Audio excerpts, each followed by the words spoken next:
بسم الله الرحمن الرحيم. السلام عليكم شباب.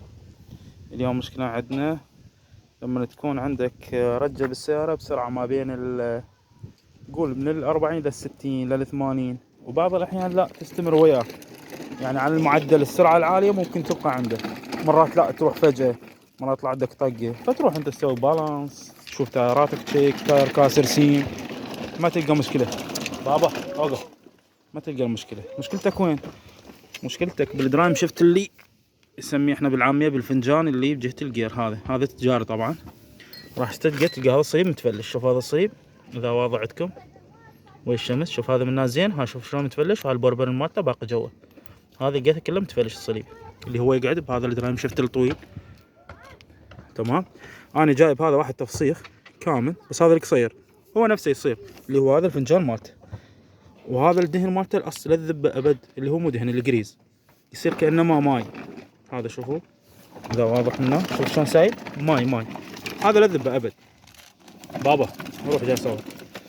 تمام، المشكله اللي عندي كانت، يعني انا اشتغل بايدي طبعا مو فيتر، المشكله اللي عندي مو فيتر العفو، المشكله اللي كان عندي هذا الدرايم جاروب مالته ماكو. شوفوا هذا الجراب مالته شلون عالي، بينما هذا الشفت مالته رفيع، فجرابه رفيع.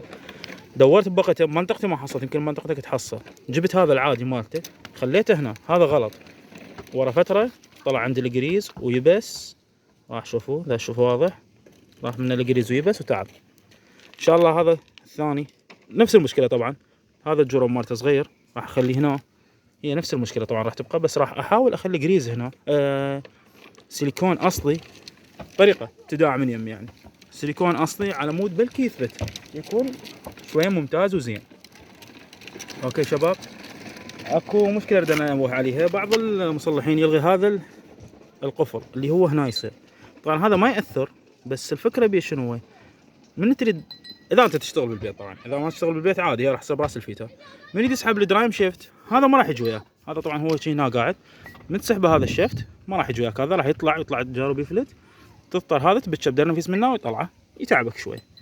هذا الصليب التعبان، هذا الصليب اللي فتحناه من التفسيخ، شوفوا شلون توب بيه قفيص مرتب، راح اشده ان شاء الله، وان شاء الله تروح الرجه. طبعا انا كل مره مبدله وطبيعي ورايح عند الرجه، فاللي عنده رجه خليه يشيك زين.